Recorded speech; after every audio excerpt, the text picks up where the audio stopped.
तालुक्यातील मोजे नावकी येथे विश्वरत्न परमपूज्य डॉक्टर बाबासाहेब आंबेडकर यांची 133वी जयंती मोठ्या हर्षोल्लासात साजरी करण्यात आली। प्रारंभी सकाळी 9 वाजता नावकीच्या सरपंच मुक्ताबाई तुकाराम भुसार यांच्या हस्ते ध्वजारोहण करण्यात आले। दुपारी गावातून डॉक्टर बाबासाहेब आंबेडकर यांच्या तैलचित्राची मिरवणूक ढोल-ताशाच्या गजरात काढण्यात आली। या मिरवणुकीत आबालवृद्धापासून महिला, तरुण तरुणी, बालकांनी मोठ्या संख्येने आपला सहभाग नोंदवला होता। डॉक्टर बाबासाहेब आंबेडकरांचा विजय असो अशा गगनभेदी नाऱ्यांनी अख्खी नावकी नगरी दुमदुमली होती, तर आकाशात फटाक्याची प्रचंड आतिषबाजी करण्यात आली। मिरवणुकीचा समारोप वंदना घेऊन बुद्धविहार परिसरात करण्यात आला। लगेच भोजनदानाला सुरुवात करण्यात आली। या जयंती सोहळ्यासाठी मंडळाचे अध्यक्ष नवनाथ खंदारे, अभिमान खंदारे, सीताराम खंदारे, विठ्ठल खंदारे, सचिन राऊत, धर्माजी खंदारे, राहुल खंदारे, मधुकर खंदारे, मानिका खंदारे, अनिल खंदारे, युवराज खंदारे, श्रीवंत खंदारे, बालाजी दिपके, अनिल भोक्तरे, सारनाथ खंदारे, कैलास लांडगे, मिलिंद खंदारे, गुणवंत खंदारे, गुणाजी खंदारे, सोनाजी लांडगे, विशाल खंदारे, आकाश खंदारे, सुरेश खंदारे, शिवाजी खंदारे, गुलाब खंदारे, अर्जुन खंदारेसह रमाई महिला मंडळ, पंचशील लेझिम संघ नावकीने परिश्रम घेतले। तर सायंकाळी आशा सर्वे बुलढाणा व उमेश बागडे नागपूर यांच्या भीम व बुद्ध गीतांचा सामना संपन्न झाला। या जयंती सोहळ्यासाठी आसपासच्या गावकऱ्यांनी आपला सहभाग नोंदवला होता।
सार्वजनिक पंचकमेटी भीम बुद्ध जयंती मंडळ हा जयंती मंडळाचा कार्यक्रम साजरा करीत आहे।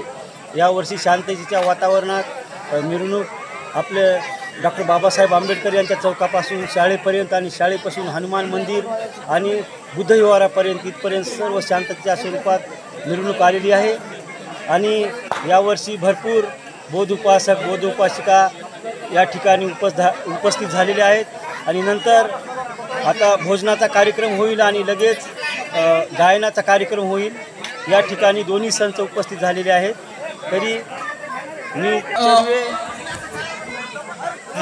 चर्वे, चिखली, बुलढाणा आणि नागपूर, उमेश बागडे, संच नागपूर या दोन्ही गायनाचा कार्यक्रम सार्वजनिक पंचकमेटी भीम बुद्ध जयंती मंडळाच्या वतीने आयोजित केलेला आहे। तरी सर्वांनी याचा लाभ घ्यावा अशी सर्व पंचकमेटी भीम बुद्ध जयंतीच्या वतीने मी सर्वांना जाहीर करतो। पाण्याची व्यवस्था करा, उन्हाळ्याचे दिवस आहेत सुद्धा भरपूर या ठिकाणी भरपूर मेहनत घेत आहेत। आणि अशा प्रकारे तरुण महिला मंडळ, महिला आणि पुरुष हे सर्व या ठिकाणी शांततेच्या स्वरूपात हा भीम जयंती मंडळाचा कार्यक्रम आयोजित केलेला आहे। पाण्याची व्यवस्था करा। नवनाथ गणपती खंदारे यांना आणि सर्व पोलीस प्रशासन यांनी पूर्ण मदत केली आहे। त्यांचे आभार मानून सर्व पत्रकार आणि सर्व भीम जयंती मंडळाला गावोगावून आलेले सर्व बौद्ध उपासक, बौद्ध उपासिका यांना धन्यवाद देतो। जय भीम।